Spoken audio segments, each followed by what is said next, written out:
Tu as déjà raté un vol, au point de sentir que tu venais de rater ta vie.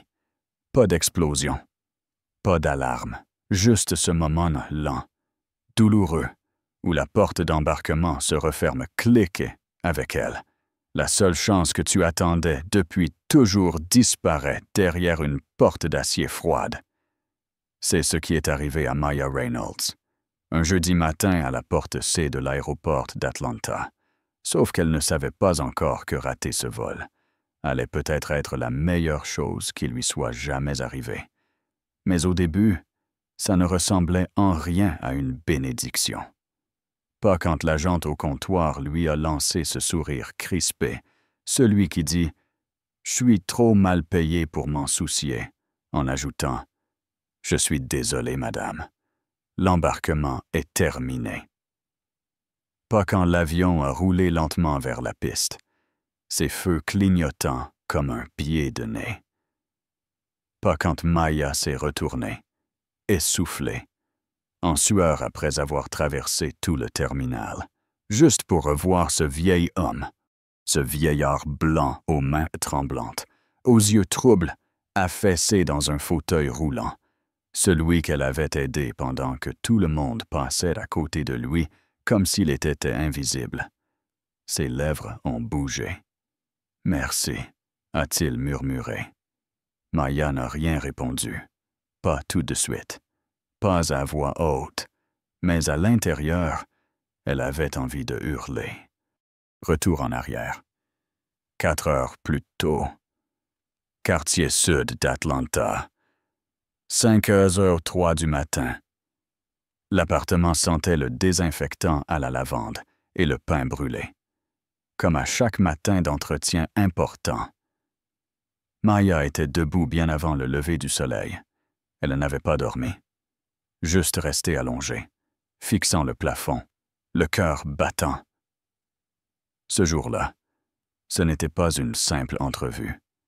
C'était l'entrevue. La bourse Gillespie, une des 5 seulement, dans tout le pays, destinée aux candidats non traditionnels. Traduction, mères célibataires ayant survécu à la fac de nuit. 2 jobs et 0 aide. Maya avait 43 ans. Veuve, fatiguée, mais toujours debout. « Maman, t'as pris tes bonnes chaussures ?» demanda Zora. Sa fille de 15 ans, brosse à dents en main. « Ouais, les noirs, talons basses. T'es sûr que tu veux rester chez Tata Pam? » Zora leva les yeux au ciel. Version ado. « Maman, ça va. Je suis plus une gamine et Tata à Netflix. » Maya rit doucement, un peu. Son fils Marcus, 21 ans, était censé l'emmener à l'aéroport. Mais, évidemment, il dormait encore. « Marcus, t'es réveillé. » Grogne. Elle ouvrit la porte. « L'aéroport, tu te souviens? » Il gémit à nouveau, enfilant une chaussette.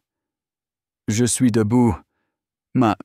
Je termine de charger mon tel. » Maya soupira. C'était son cirque. Et c'était ses clowns. 14h42. Terminal C. La file de sécurité était une spirale folle. Les mains de Maya étaient moites. L'entrevue était prévue pour le lendemain matin. Mais rater ce vol, c'était rater le dîner du conseil, le séminaire, tout. Elle était presque à la porte d'embarquement quand elle l'a vu. Un vieux monsieur, blanc, pâle, avachi dans un fauteuil roulant. Le réservoir d'oxygène clignotait doucement. Sa tête penchait en arrière, prêt à s'évanouir. Maya a hésité une demi-seconde. Elle a entendu l'appel pour le vol DL9. Puis elle a fait demi-tour et couru vers lui. « Monsieur, ça va ?» demanda-t-elle en s'agenouillant. Il cligna des yeux. luttait pour parler.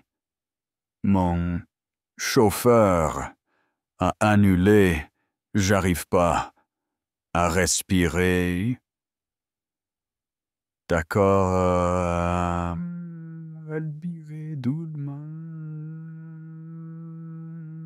dit-elle, en faisant signe aux gardes. On a besoin de secours. Tout de suite. Le garde avait l'air blasé. S'il saigne pas, madame, continuez votre chemin. Vous allez rater votre vol. Et c'est là qu'elle est intervenue. Une femme de ménage noire, gants en main, regard furieux. Vous avez entendu. Il peut pas respirer. Vous allez attendre qu'il claque sur le sol ou quoi? Le garde tiqua. Bon. J'appelle. Maya croisa le regard de la femme. Elle se comprenait. Mais quand le garde la fusilla du regard, la femme détourna les yeux. Elle recula, se tut, et sur son visage des regrets, l'amertume. Les curieux, certains filmaient, d'autres marmonnaient. Un homme souffla, toujours un problème avec ces gens-là. Et une femme blanche en taille-haut rouge dit « Bien fort, voilà ce qui arrive quand ils se prennent pour des héros. Ils réfléchissent jamais. » Maya a tout entendu. Elle a tout avalé, sans rien dire. Ah. Elle est restée jusqu'à l'arrivée des secours. Le vieux monsieur s'appelait William. Pas de famille. Personne. Vous serez entre de bonnes mains, chuchota-t-elle. Il lui serra la main. Forte. Ne. Partez. Passe. Je dois y aller. Je suis déjà en retard. Elle se retourna et courut. Mais elle est arrivée trop tard. La porte était fermée. Aucun remboursement. Pas de billet de remplacement. Juste un « Essayez en liste d'attente, madame ». Elle s'est effondrée sur un banc, près d'une borne de recharge, les larmes aux yeux. Mais rien ne coulait. C'est alors qu'un homme en costume bleu marine s'est approché. « Mademoiselle Reynolds. »« Oui. Je suis Calvin Porter. Monsieur William Langston. Thornton m'a chargé de vous accompagner à son jet. » « À son quoi? » ?»« Son jet privé. Madame. »« Oui. C'est vraiment arrivé. » 15 minutes plus tard, Maya était installée dans un avion privé, en train de boire un verre d'eau, entourée de sièges en cuir. « Pourquoi? » demanda-t-elle enfin. William sourit faiblement depuis l'autre siège. « Vous êtes resté. Quand les autres sont partis, ça compte. » Boston. Hôtel The Garrison. Elle n'a jamais vu la chambre qu'elle avait réservée. William s'était occupé de tout. Elle n'était pas une cliente. Elle était une invitée d'honneur. Calvin lui remit une lettre manuscrite. « Mademoiselle Reynolds, ce n'est pas de la charité. C'est une reconnaissance. J'investis dans les gens. Et j'aimerais investir en vous. » Le lendemain, jour de l'entretien, Maya entra dans la fondation avec confiance. Mais la vraie surprise ne fut pas l'entretien.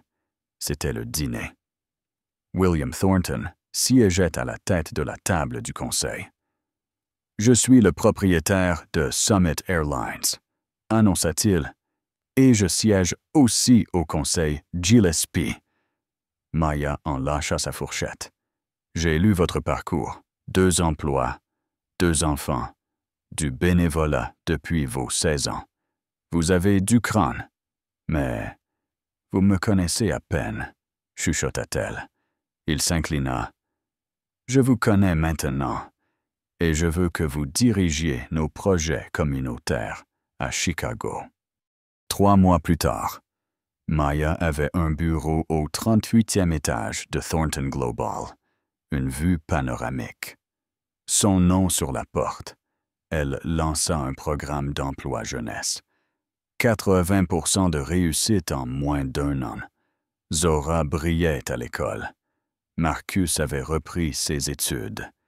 Et l'air dans leur nouvel appartement sentait l'espoir.